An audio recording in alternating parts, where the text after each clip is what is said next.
Hello बच्चों, स्वागत है आपका एक नई क्लास में। आज क्लास हम क्लास 10th मैथमेटिक्स के अंतर्गत जो आपका चैप्टर नंबर 4 है द्विघात समीकरण, उसके अंतर्गत आज हम प्रश्नावली 4.2 को सॉल्व करने वाले हैं।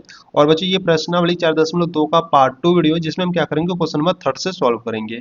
इससे पहले वाले वीडियो में यानी कि प्रश्नावली 4.2 के पार्ट 1 वाले वीडियो में हमने क्वेश्चन नंबर 1 और क्वेश्चन नंबर 2 को बहुत ही अच्छे तरीके से, बहुत ही सिंपल मेथड से मैंने आपको कंप्लीट करा रखा है। ठीक है, तो अगर आप प्रश्नावली 4.2 के पार्ट 1 वाले वीडियो को देखना चाहते हो, यानी कि क्वेश्चन नंबर 1 और क्वेश्चन नंबर 2 को देखना चाहते हो, तो बच्चों आपको क्या करना है, प्लेलिस्ट को चेकआउट कर लेना है, क्योंकि प्लेलिस्ट में सभी वीडियो चैप्टर वाइज अपलोडेड है। तो बच्चों आज की वीडियो में क्या करेंगे, आज की वीडियो में इस प्रश्नावली 4.2 के क्वेश्चन नंबर 3 से सॉल्व करेंगे। ठीक है, तो बच्चों टाइम को वेस्ट नहीं करेंगे, सीधा जाओ क्वेश्चन नंबर 3 पर। देखो क्वेश्चन नंबर 3 की बात करें तो क्वेश्चन नंबर 3 करा कि ऐसी दो संख्याएं ज्ञात कीजिए जिनका योग 27 हो और गुणनफल 182 हो। यहाँ से आपसे क्या पूछ रहा है, यहाँ से आपसे पूछ रहा है कि दो संख्या है। ठीक है, यानी कि आपको दो संख्या ज्ञात करनी है। तो जो पूछता है ना उसी को हम क्या करते हैं, मान लेते हैं। ठीक है, तो यहाँ से हम मान लेंगे कि जो पहला संख्या x है, वह दूसरा संख्या क्या हो जाएगा, आपका 27 माइनस एक्स हो जाएगा, क्योंकि इनका जो योगफल है वो 27 है। ठीक है, तो क्वेश्चन नंबर 3 को ना बच्चों मैं आपको दो मेथड से बताने वाला हूँ, तो इसको ध्यान से देखना। और क्वेश्चन नंबर 3, क्वेश्चन नंबर 4, ये दोनों क्वेश्चन आपके लिए बहुत ही इंपॉर्टेंट है, क्योंकि आपके बोर्ड एग्जाम में पूछे गए हैं। ठीक है, तो ध्यान से देखना। देखो यहाँ से अगर हम बात करें क्वेश्चन नंबर 3 की, ठीक है, तो क्वेश्चन नंबर 3 की बात करें तो क्वेश्चन नंबर 3 आपके लिए इंपॉर्टेंट है। मैं आपको पहले से ही बता दे रहा हूँ। ठीक है, ये जो क्वेश्चन नंबर 3 है इंपॉर्टेंट है, तो ध्यान से देखना। तो क्वेश्चन नंबर 3 में आपसे पूछ रहा था कि ऐसी दो संख्याएं ज्ञात कीजिए जिनका योग 27 हो और गुणनफल 182 हो। ठीक है, यानी कि आपको दो संख्या ज्ञात करनी है। तो यहाँ से हम लिखेंगे हल। हल में हम क्या, यहाँ से हल लिखेंगे। हल में लिखने के बाद यहाँ से मानेंगे। यहाँ से आप मानोगे कि माना पहला संख्या, माना जो पहला संख्या है उसको क्या करो ना बच्चों, x मान लो। इसी प्रकार से दूसरे संख्या की बात करें, वह दूसरा संख्या, दूसरा संख्या कितना हो जाएगा। देखो दो संख्याओं का योगफल कितना आपको दिया है, 27 दिया है। अगर इस 27 में से अगर हम पहले वाले संख्या को घटा देंगे तो कितना हो जाएगा, आपका दूसरा संख्या मिल जाएगा। ठीक है, यानी कि देखो इस प्रकार से मैं आपको समझाऊं एग्जाम्पल से, एकदम अच्छे तरीके से समझो। देखो जैसे मान लो आपका दो संख्या का योगफल, जैसे मान लो 2 + 3, इनका योगफल कितना होगा, 5 होगा। ठीक है, अब इस प्रकार से समझो ना, इस प्रकार से आपको इमेजिन करना है कि हमको ये दूसरा संख्या मालूम है नहीं। ठीक है, ये दूसरा संख्या मालूम है नहीं, तो यहाँ से हम दूसरा संख्या देखो कैसे ज्ञात करेंगे। देखो इन दोनों का जो योगफल है वो कितना है, 5 है। जब आप 5 में से, यानी कि जब 5 में से इस पहले वाले संख्या को घटाओगे तो आपको क्या मिलेगा, दूसरा वाला संख्या मिलेगा। ठीक है, तो ठीक बच्चों इसी प्रकार से यहाँ पर भी है। इन दोनों संख्याओं का जो योगफल है वो कितना है, 27 है। ठीक है, इन दोनों संख्याओं का जो योगफल है वो कितना है, 27 है। जब आप 27 में से इस पहले वाली संख्या को घटाओगे तब ना जाकर आपको दूसरा संख्या मिलेगा। तो यहाँ से जो दूसरा संख्या हो जाएगा वो कितना हो जाएगा, 27 माइनस एक्स हो जाएगा। ठीक है, समझ गए ना कैसे दूसरा संख्या 27 माइनस एक्स हुआ। ठीक है, तो इस प्रकार से यहाँ पर मैंने आपको समझा दिया। अब यहाँ से अगर हम बात करें तो यहाँ से हम लिखेंगे प्रश्नानुसार। प्रश्नानुसार, प्रश्नानुसार देखो यहाँ से प्रश्न आगे करा था कि जिनका योग 27 है, ये तो हो गया। और गुणनफल कितना है, 182 है। गुणनफल की बात करें, गुणनफल, गुणनफल कितना है बच्चों, गुणनफल देखो इन दोनों का गुणनफल यानी कि x इंटू 27 माइनस एक्स, और इनका जो गुणनफल है वो कितना है, 182 है। तो इनको हम क्या करेंगे, अब सॉल्व करेंगे। देखो यहाँ से क्या करो ना, इसका गुणा इसमें करोगे तो 27 एक्स हो जाएगा। ठीक है, कितना हो जाएगा, 27 एक्स हो जाएगा। और x का गुणा जब x में करोगे तो माइनस एक्स स्क्वायर हो जाएगा। ठीक है, अब इसको सॉल्व करो। तो यहाँ से क्या करते हैं ना, ये जो आपके दोनों टर्म इधर है ना, इसको क्या करो, इधर लाओ। तो इस माइनस एक्स स्क्वायर को इधर लाओगे तो प्लस का एक्स स्क्वायर हो जाएगा। 27 एक्स को इधर लाओगे तो माइनस का 27 एक्स हो जाएगा। और इधर आपका क्या है, 182 है, और बराबर में जीरो बचेगा। ठीक है, तो इस प्रकार से देखो बच्चों आपको एक द्विघात समीकरण मिल गया। अब इस द्विघात समीकरण को सॉल्व कर कर हम पहला संख्या और दूसरा संख्या ज्ञात करेंगे। ठीक है, तो द्विघात समीकरण है तो देखो इसको कैसे सॉल्व करेंगे। देखो इस अंतिम वाले पद का गुणा हम पहले वाले पद में करेंगे। ठीक है, तो यहाँ पर आपका सिर्फ एक्स स्क्वायर है, तो यहाँ पर हम क्या करेंगे ना, एक मान लेंगे। ठीक है, जब कुछ भी नहीं रहता है ना बच्चों, वहाँ पर आपका 1 रहता है। ठीक है, तो 182 का गुणा जब एक में करोगे तो यहाँ से आपको कितना मिलेगा, 182 मिलेगा। ठीक है, और यहाँ पे जो बीच वाला अंक है वो कितना है, माइनस का 27 है। तो बच्चों देखो आपको दो ऐसी संख्या लेनी है कि गुणा करने पर 182 आए और उन्हीं दोनों संख्याओं को जोड़ने पर माइनस का 27 आए। ठीक है, तो इस प्रकार से आपको दो संख्या लेनी है। तो देखो यहाँ पर ये जो अंक है ना बच्चों, बड़ी अंक है। ठीक है, तो इस प्रकार से आपको सोचने में थोड़ा सा प्रॉब्लम हो सकता है। तो यहाँ पर जो गुणा करने पर अंक आता है ना, उसका हम क्या करेंगे, लसा यानी कि अभाज्य गुणनखंड करेंगे। ठीक है, तो देखो यहाँ पर जो गुणा करने पर हमारा अंक 182 आया ना, इस 182 का क्या करेंगे, अभाज्य गुणनखंड करेंगे। तो पहले यहाँ से देखो इस प्रकार से हम लिखेंगे। पहले क्या करेंगे, 2 से काटेंगे, 2 से काटोगे तो कितना होगा, 2 9 18 और 2 एकम 2, ठीक है। अब 2 से तो नहीं कटेगा, 3 से काटोगे तो भी नहीं कटेगा, 4 से भी नहीं, 5 से भी नहीं, 6 से भी नहीं, 7 से कटेगा। 7 से काटो तो 13 7 91 यानी कि 13 आ जाएगा, और यहाँ से 13 एकम 13। तो इस प्रकार से आपको क्या करना है, इसका अभाज्य गुणनखंड कर लेना है, यानी कि लसा ले लेना है। लसा लेने के बाद देखो इस प्रकार से आपको नंबर मिला, तो इसी नंबर में आपको इस प्रकार से सोचकर बनाना है कि गुणा करने पर 182 आए और उन्हीं संख्याओं को जोड़ने या घटाने पर माइनस का 27 आए, ठीक है। तो देखो किस प्रकार से आपको संख्या लेना है। देखो यहाँ से हम क्या करते हैं ना, इस 2 और इस 7 का गुणा करो, तो इस 2 और इस 7 का गुणा करोगे तो कितना हो जाएगा, 14 हो जाएगा, और यहाँ पर आपका कितना है, 13 है। तो 14 और 13 ले लो। अगर यहाँ पर अगर हम बात करें तो देखो इन दोनों का गुणा करने पर कितना आना चाहिए, आपका प्लस का 182 आना चाहिए, ठीक है। और इन दोनों को जोड़ने या घटाने पर कितना आना चाहिए, माइनस का 27 आना चाहिए। तो यहाँ पर क्या करो ना बच्चे, दोनों को क्या करो, माइनस में ले लो। क्योंकि देखो जब आप -14 गुणे -13 करोगे तो माइनस माइनस तो प्लस हो जाएगा, और 14 का गुणा 13 में करोगे तो 182 मिलेगा, ठीक है। इसी प्रकार से जब आप -14 और -13 को ऐड करोगे तब कितना मिलेगा आपको, माइनस का 27 मिलेगा, ठीक है। तो इस प्रकार से हमको दो संख्या मिल गई। जब दो संख्या मिल जाती है तो यहाँ पर हम इसको अब सॉल्व करेंगे। देखो कैसे करेंगे। देखो यहाँ से अगर हम बात करें तो इस फर्स्ट वाले टर्म को तो इसी प्रकार से सेम उतार लेंगे, एक्स स्क्वायर, ठीक है। इस बीच वाले का हम क्या करते हैं, फैक्टर करते हैं। तो फैक्टर करने पर इस प्रकार से हमको दो नंबर मिला, पहला -14 और दूसरा -13। तो यहाँ से हम लिखेंगे -14x -13x, और इस लास्ट वाले टर्म को इसी प्रकार से उतार लेंगे, बराबर में 0। अब देखो यहाँ से हम क्या करेंगे बच्चों, कॉमन करेंगे। तो यहाँ पर देखो x है, यहाँ पर भी x है। तो यहाँ से अगर हम x को कॉमन करेंगे तो यहाँ पर आपका एक्स स्क्वायर था, ठीक है। तो एक x कॉमन करेंगे तो एक x बचेगा, माइनस का x तो कॉमन हो गया, यहाँ से आपका 14 बचेगा। और इसी प्रकार इसमें और इसमें बात करें तो देखो इसमें आपका क्या कॉमन है, तो इसमें आपका 13 कॉमन है। ये जो 182 है ना, ये 13 से डिवाइड हो जाएगा, ठीक है। तो यहाँ से हम क्या करेंगे, माइनस का 13 कॉमन करेंगे, तो यहाँ पर आपका सिर्फ x बचेगा, माइनस कॉमन की हो इसलिए जो प्लस है आपका माइनस हो जाएगा। और जब 182 को जब 13 से डिवाइड करोगे ना तो कितना आ जाएगा, 14 आ जाएगा, और बराबर पे 0, ठीक है।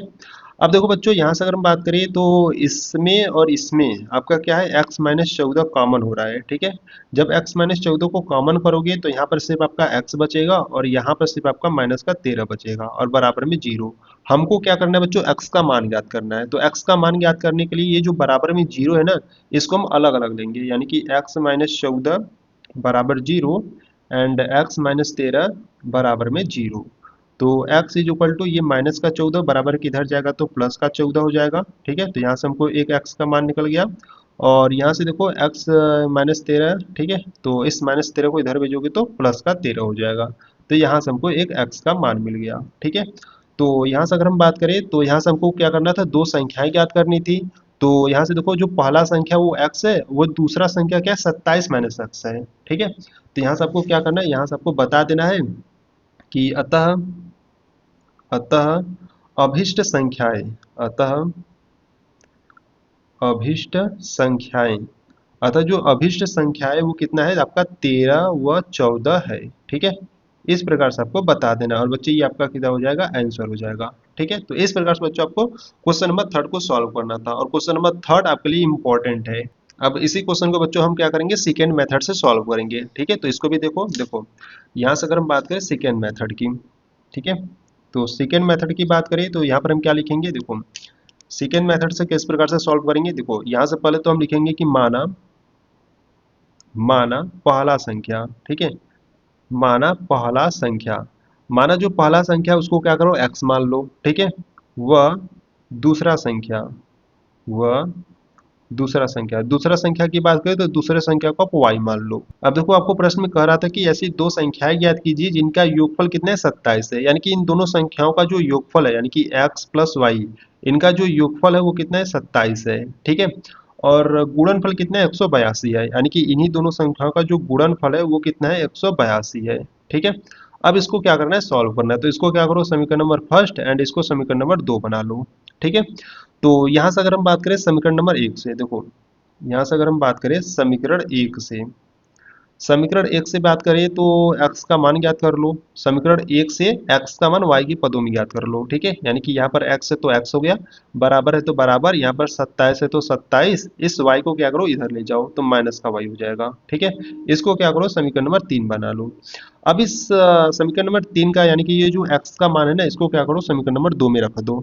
तो यहाँ से आप लिखोगे कि समीकरण समीकरण 3 का मान समीकरण 3 का मान समीकरण 2 में रखने पर, ठीक है, समीकरण 2 में रखने पर, तो यहाँ पर क्या करना है हमको, x के स्थान पर क्या रखना है, 27 माइनस वाई रखना है।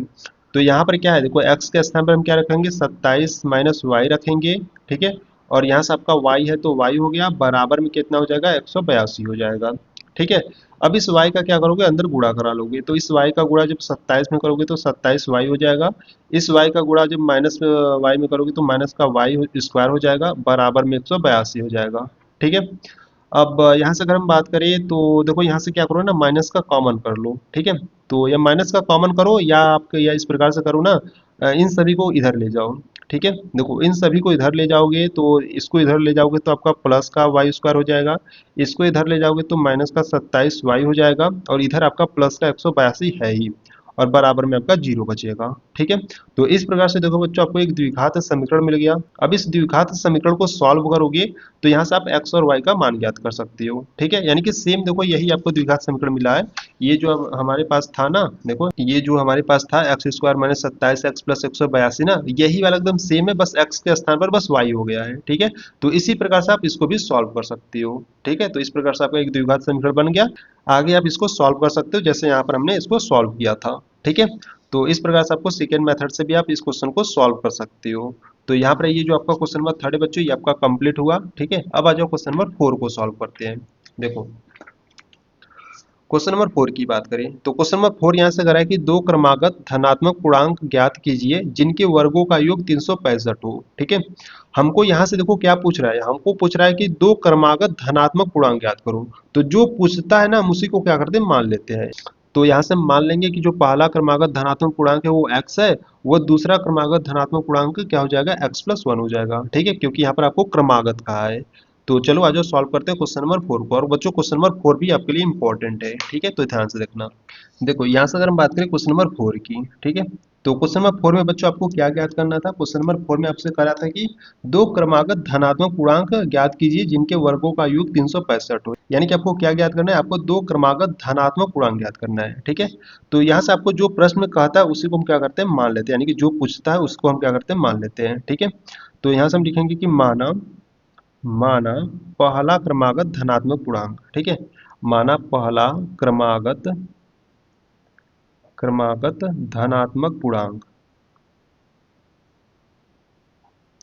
माना पहला क्रमागत धनात्मक पूर्णांक जो है उसको हम x मान लेंगे। ठीक है, इसी प्रकार से दूसरा क्रमागत धनात्मक पूर्णांक, दूसरा क्रमागत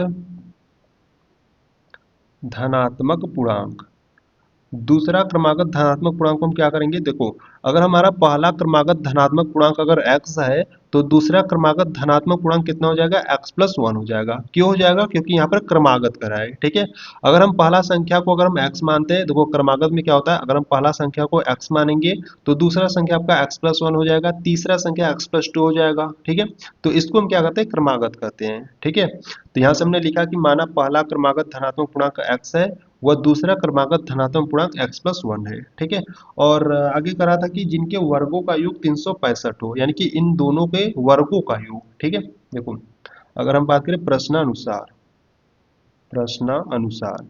यानी कि प्रश्न आगे आपसे क्या करा था, प्रश्न आगे करा था कि जिनके वर्गों का योग 365 हो, यानी कि इस पहले क्रमागत धनात्मक पूर्णांक का वर्ग यानी कि x का वर्ग। ठीक है, और प्लस यानी कि योग कहा तो प्लस हो जाएगा, और इसका वर्ग यानी कि x+1 का वर्ग, इन दोनों संख्याओं के वर्गों का जो योग है वो आपको कितना दिया था, 365 दिया था। ठीक है, तो इस प्रकार से अब इसको हमको सॉल्व करना है। देखो यहाँ से अगर हम बात करें तो यहाँ पर आपका क्या है, एक्स स्क्वायर है, प्लस इसको हम क्या करेंगे, ए प्लस बी के होल स्क्वायर के फॉर्म में ओपन करेंगे। ठीक है, तो यहाँ से आपका क्या हो जाएगा, ए स्क्वायर यानी कि x square plus B square होता है तो बी के स्थान पर आपका एक है तो एक का स्क्वायर, प्लस 2ab होता है तो 2 इंटू ए के स्थान पर x और इंटू बी के स्थान पर आपका 1, और बराबर में कितना हो जाएगा, 365 हो जाएगा। ठीक है, तो यहाँ पे देखो एक्स स्क्वायर मिलकर 2x² हो जाएगा, प्लस एक का स्क्वायर एक होगा, और प्लस 2x यानी कि 2 का गुणा x में करोगे तो 2x हो जाएगा, और गुणे एक करोगे तो 2x ही आएगा। ठीक है, ये जो इक्वल टू में कितना है 365 है। अब इसको क्या करो ना, इसको इधर लाकर इसको क्या करो घटा दो, यानी कि यहाँ से आपका हो जाएगा 2x² प्लस का 1 है, और यहाँ पर प्लस का 2x, इसको इधर लाओगे तो माइनस का 365 हो जाएगा, और बराबर में जीरो बचेगा। तो 365 में से एक जाएगा तो 364 हो जाएगा, यानी कि यहाँ से आपको मिलेगा 2x² प्लस 2x, माइनस 365 में से प्लस का 1 जाएगा तो माइनस 364 हो जाएगा, और बराबर में जीरो। ठीक है, तो देखो बच्चों इस प्रकार से आपको एक द्विघात समीकरण मिल गया। ठीक है, अगर इसको थोड़ा सा सिंपल करना चाहते हो तो इसमें देखो क्या है ना, सब में दो कॉमन हो रहा है, तो यहाँ से क्या करो ना, दो को कॉमन कर लो। दो को कॉमन करोगे तो दो कॉमन हो जाएगा, तो यहाँ से अब आपका x² बचेगा, प्लस दो कॉमन हो जाएगा तो यहाँ पर आपका सिर्फ x बचेगा, माइनस देखो इसको दो से डिवाइड करो, तो दो से डिवाइड करोगे तो दो एक कम दो, दो अट्ठे 16, और दो दूना 4। ठीक है, बराबर में जीरो। यहाँ पे दो आपका गुणा में है, इधर ले जाओगे तो बट्टे यानी कि 0/2 होगा, जो कि आपका जीरो होगा, यानी कि यहाँ से टोटल आपको क्या मिलेगा, x² प्लस x माइनस का 182 बराबर में जीरो।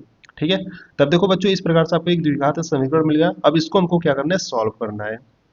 तो कैसे सॉल्व करेंगे, देखो इस लास्ट वाले पद का गुणा हम पहले वाले पद में करेंगे, यहाँ पर आपका सिर्फ x² है तो यहाँ पर हम क्या करेंगे 1 मान लेंगे। ठीक है, तो माइनस 182 का गुणा जब एक में करोगे तो आपको माइनस का 182 ही मिलेगा, और जो बीच वाला टर्म है, यहाँ पे देखो कुछ भी अंक नहीं है तो वहाँ पर आपका 1 होता है, जब कुछ भी नहीं रहता है ना तो वहाँ पर आपका 1 रहता है। ठीक है, तो जो बीच वाला जो अंक है बच्चों आपका क्या है 1 है। ठीक है, तो बच्चों आपको दो ऐसी संख्या लेनी है कि गुणा करने पर माइनस का 182 आए, और उन्हीं दोनों संख्याओं को जोड़ने या घटाने पर प्लस का 1 आए। ठीक है, तो इस प्रकार से आपको दो संख्या लेनी है। तो देखो किस प्रकार से आपको लेना है, देखो अगर यहाँ से अगर हम बात करें तो यहाँ से क्या करो ना, पहला संख्या आप 14 ले लो और दूसरा संख्या 13 ले लो। ठीक है, और यहाँ पर आपको इस प्रकार से लेना है कि गुणा करने पर आपका माइनस का 182 आए, और इन्हीं को जोड़ने या घटाने पर प्लस का 1 आना चाहिए। ठीक है, तो यहाँ से क्या करो ना, देखो यहाँ से आप 14 प्लस ले लो। ठीक है, यानी कि प्लस का 14 ले लो, इस 13 को क्या करो माइनस का ले लो, यानी कि इस प्रकार से आपको दो संख्या मिल गया। ठीक है, अब देखो जब आप 14 में से 13 को घटाओगे तो आपका प्लस का 1 मिलेगा, और अब जब 14 गुणे माइनस 13 करोगे तब जाकर आपको माइनस का 182 मिलेगा। ठीक है, तो इस प्रकार से आपको दो संख्या मिल गया। अगर ये संख्या आपको लेने नहीं आ रहा है, यानी कि सोचने में आपको प्रॉब्लम हो रही, तो आपको क्या करना है ना, जो गुणा करने पर यहाँ पर संख्या आता है ना उसको आपको लसा यानी कि अभाज्य गुणनखंड करना है। ठीक है, देखो यहाँ पर गुणा करने पर कितना आया था माइनस का 182, तो यहाँ पर हम क्या करेंगे ना बच्चों 182 का हम अभाज्य गुणनखंड यानी कि लसा करेंगे।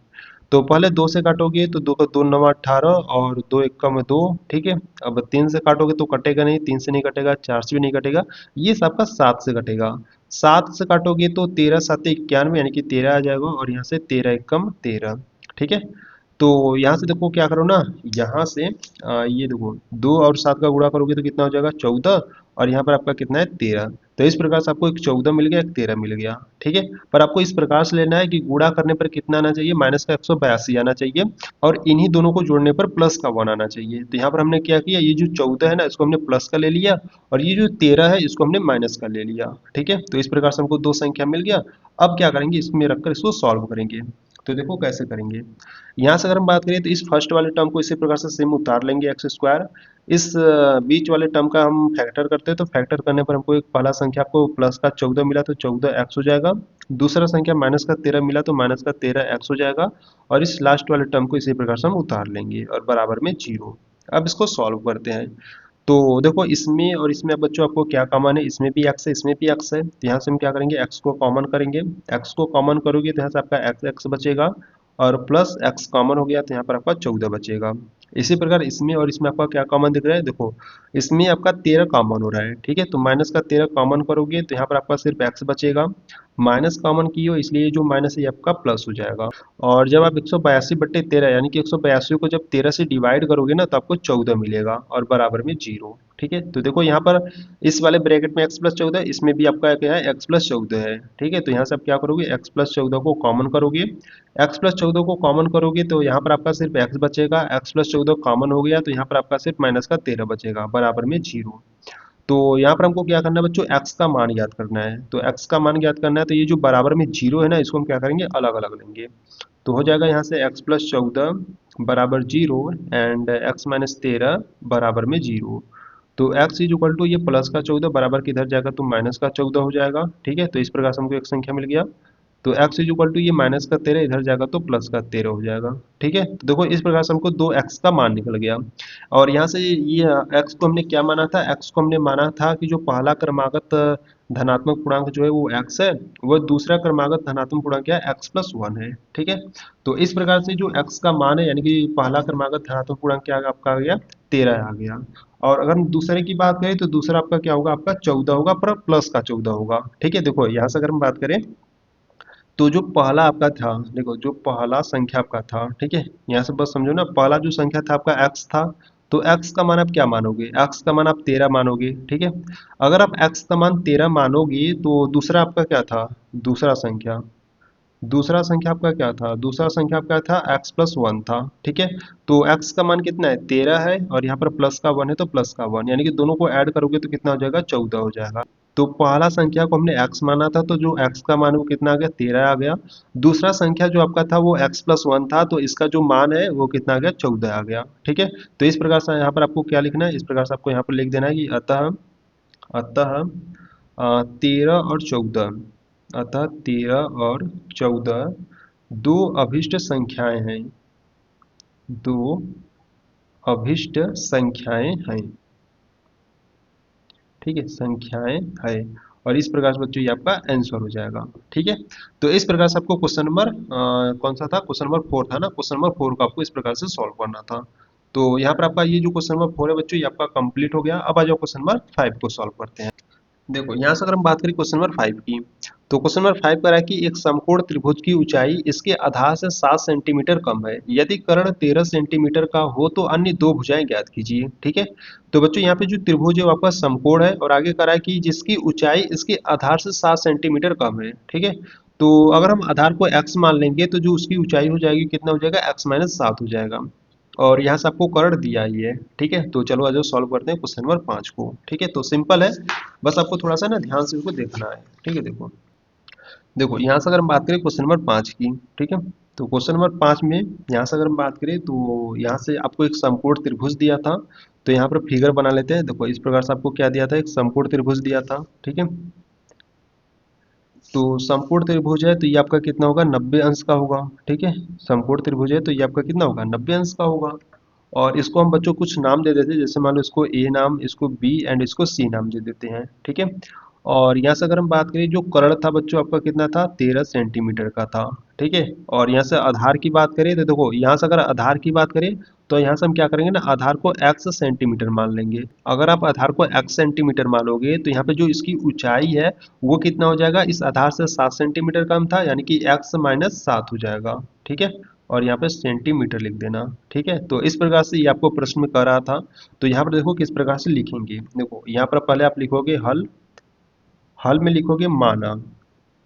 ठीक है, हल में लिखोगे माना, माना जो आधार है,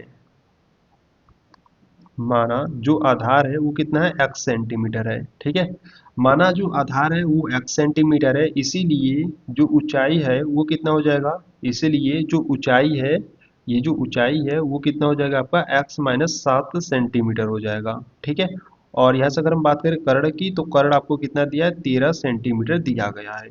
ठीक है, तो इस प्रकार से बच्चों हमको क्या करना है, इस प्रकार से हमको भुजाएं ज्ञात करनी है। ठीक है, तो हमको यहाँ से क्या करना है, भुजाएं ज्ञात करनी है। तो देखो किस प्रकार से हम सॉल्व करेंगे इसको। देखो ये जो आपका त्रिभुज है बच्चों ये आपका समकोण त्रिभुज है। ठीक है, तो यहाँ से हम क्या करेंगे, पाइथागोरस प्रमेय का यूज करेंगे। तो यहाँ से हम लिखेंगे पाइथागोरस प्रमेय से। अब ये जो पाइथागोरस प्रमेय है ना बच्चों ये आपको याद होना चाहिए, यानी कि इसका जो सूत्र होता है ना ये आपको याद होना चाहिए। तो पाइथागोरस प्रमेय का सूत्र क्या होता है, देखो यहाँ से अगर हम बात करें सूत्र की, तो पाइथागोरस प्रमेय का सूत्र होता है कर्ण का स्क्वायर, कर्ण का स्क्वायर इज इक्वल टू होता है लंब का स्क्वायर, और यहाँ से प्लस आधार का स्क्वायर। ठीक है, तो ये आपका क्या होता है, ये पाइथागोरस प्रमेय का आपका सूत्र होता है। तो कर्ण की बात करें तो कर्ण यहाँ पर आपका क्या है, 13 सेंटीमीटर है, तो 13 का स्क्वायर हो जाएगा बराबर लंब, देखो लंब और ऊंचाई एक ही होता है। ठीक है, तो लंब कहो या ऊंचाई कहो एक ही होता है, तो लंब कितना है आपका, यानी कि ऊंचाई कितना है, x माइनस 7 है, तो x माइनस 7 रखो और स्क्वायर लगा दो। प्लस आधार की बात करें तो आधार आपने x सेंटीमीटर में माना था तो x का स्क्वायर हो जाएगा। अब इसको क्या करेंगे बच्चों, सॉल्व करेंगे। तो देखो यहाँ पर 13 का स्क्वायर 169 हो जाएगा, बराबर में यहाँ पर हम a माइनस बी का होल स्क्वायर के फॉर्म में इसको ओपन करेंगे। तो यहाँ पर आपका हो जाएगा एक्स स्क्वायर और प्लस बी स्क्वायर होता है तो बी के स्थान पर 7 है तो 7 का स्क्वायर 49 हो जाएगा। और -2 ए भी तो -2 इंटू ए के स्थान पर एक्स और इंटू बी के स्थान पर 7, ठीक है, और प्लस एक्स स्क्वायर।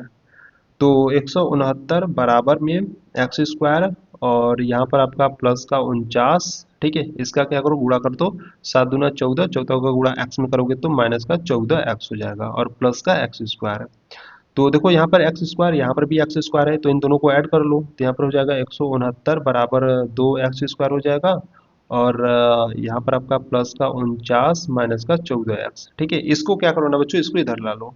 तो यहाँ पर हो जाएगा 2 x square plus 49 minus 14 x, इसको जब इधर लाओगे तो माइनस का 169 बराबर में 0 बचेगा।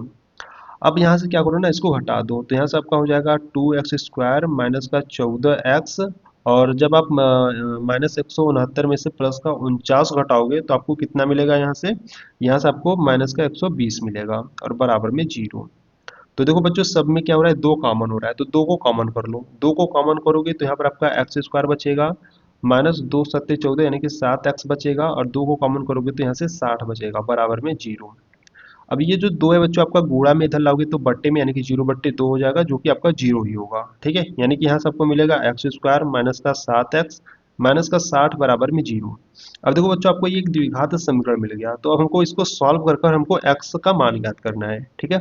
तो पहले हम क्या करेंगे, पहले इस लास्ट वाले पद का गुणा पहले वाले पद में करेंगे। यहाँ पर कुछ भी नहीं है तो यहाँ पर हम क्या करेंगे, 1 को मान लेंगे, ठीक है। जब -60 का गुणा जब 1 में करोगे तो माइनस का 60 हो जाएगा, और यहाँ पर जो बीच वाला अंक है वो कितना है, माइनस का 7 है, ठीक है। तो बच्चों देखो आपको दो ऐसे संख्या लेनी कि गुणा करने पर माइनस का 60 और उन्हीं दोनों संख्याओं को जोड़ने या घटाने पर माइनस का 7 आना चाहिए, ठीक है। तो यहाँ से क्या करो ना, यहाँ पे देखो यहाँ पर जो गुणा करने पर कितना आ रहा है, 60 आ रहा है, तो इसको क्या करो ना, लस यानी कि अभाज्य गुणनखंड ले लो, ठीक है। अगर आपको सोचने में प्रॉब्लम हो रहा है ना तो यहाँ पर क्या करो ना, इसका अभाज्य गुणनखंड ले लो।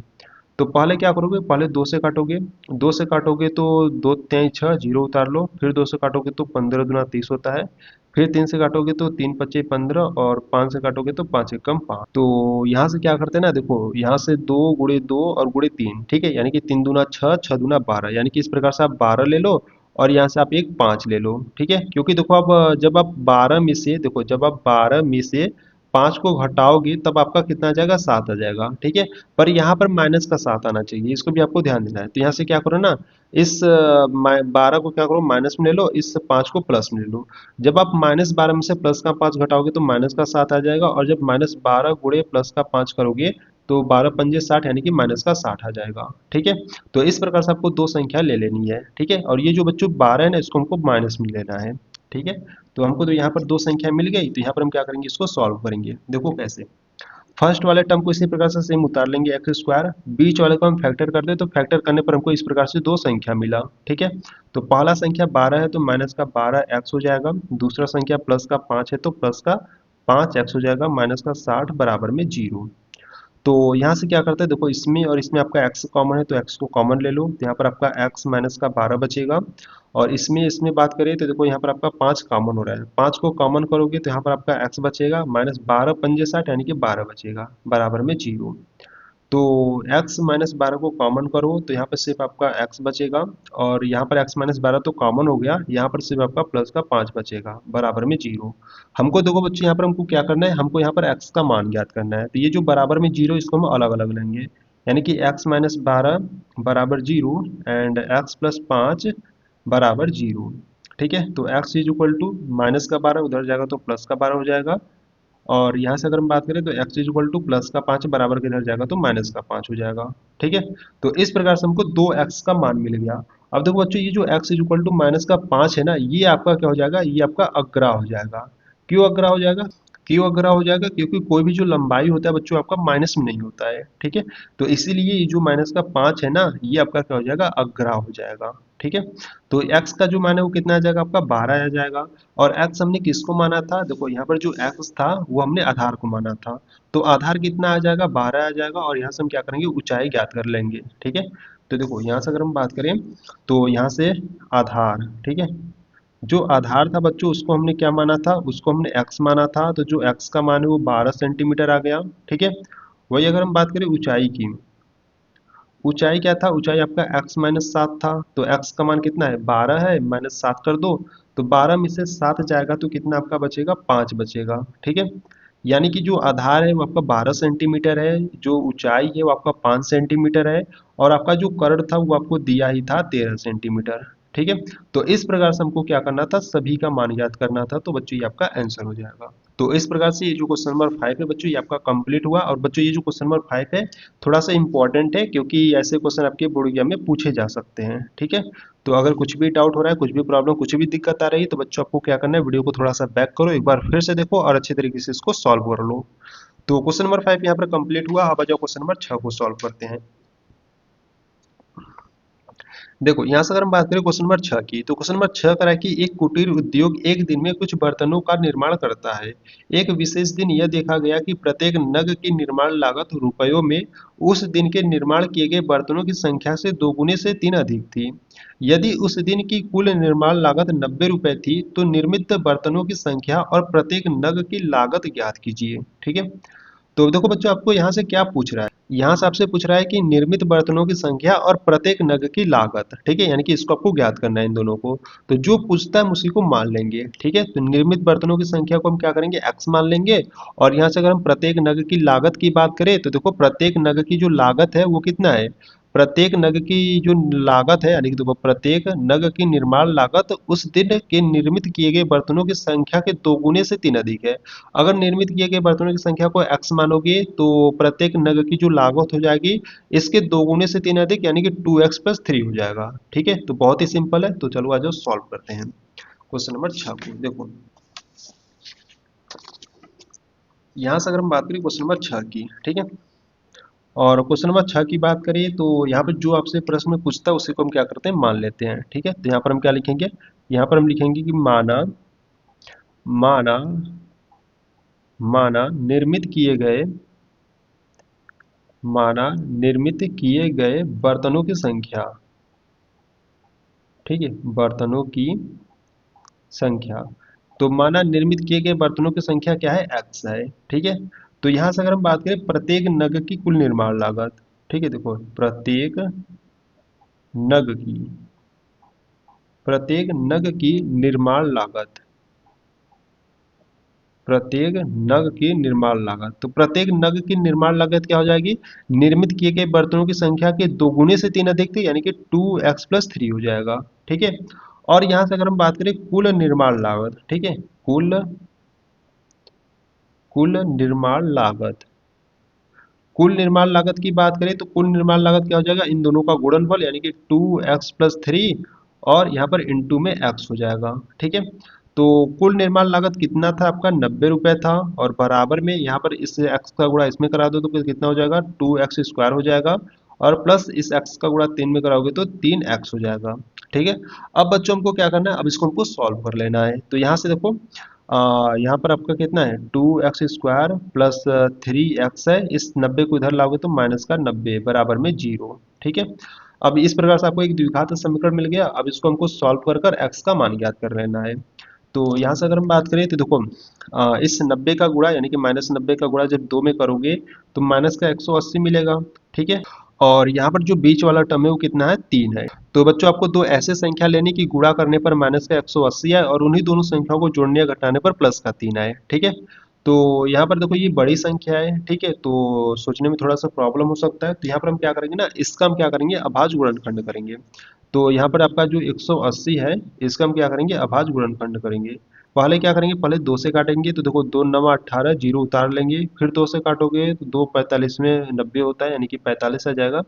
फिर 2 से नहीं कटेगा, 3 से काटो, 3 से काटोगे तो कितना आ जाएगा, 3, देखो 3 से काटोगे तो 15 3 45 आ जाएगा, और यहाँ से 3 से काटोगे तो 5 3 15, और यहाँ से 5 से काटोगे तो 5 एकम 5, ठीक है।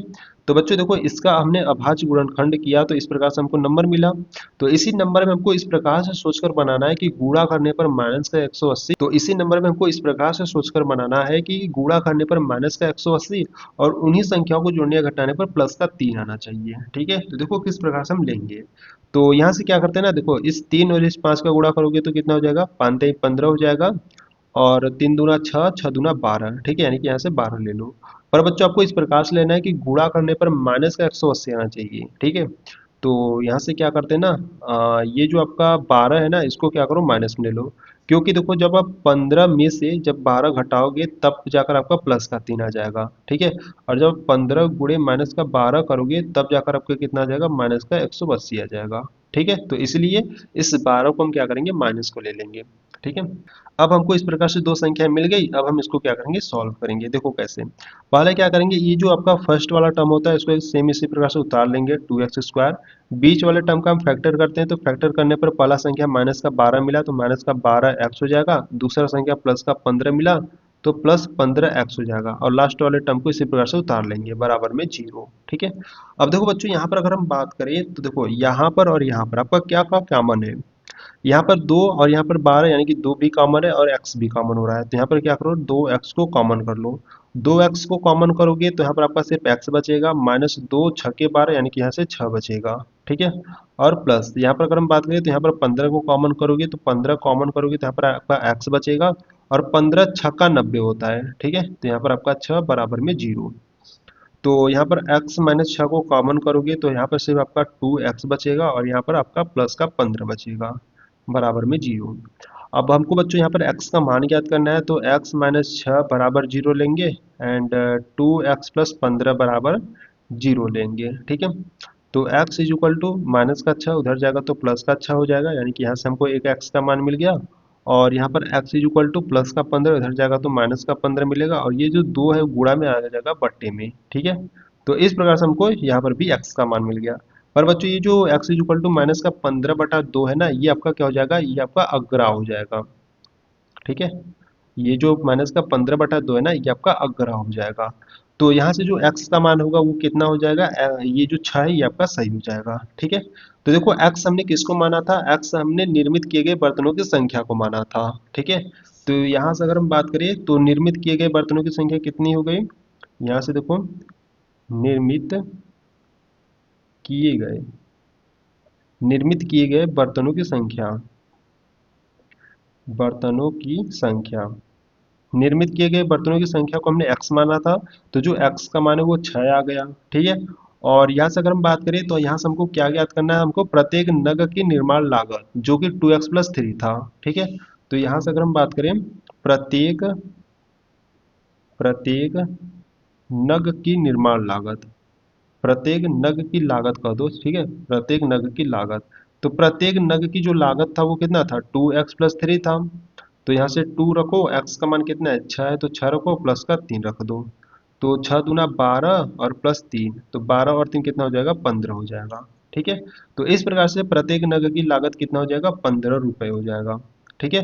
और निर्मित किए गए बर्तनों की संख्या कितनी हो जाएगी, 6 हो जाएगी। तो बच्चों इस प्रकार से आपका आंसर हो गया, ठीक है। तो इस प्रकार से इस आपको क्वेश्चन नंबर 6 को सॉल्व करना था। क्वेश्चन नंबर 6 बहुत ही सिंपल था, बस आपको प्रश्न थोड़ा सा ध्यान से पढ़ना था, ठीक है।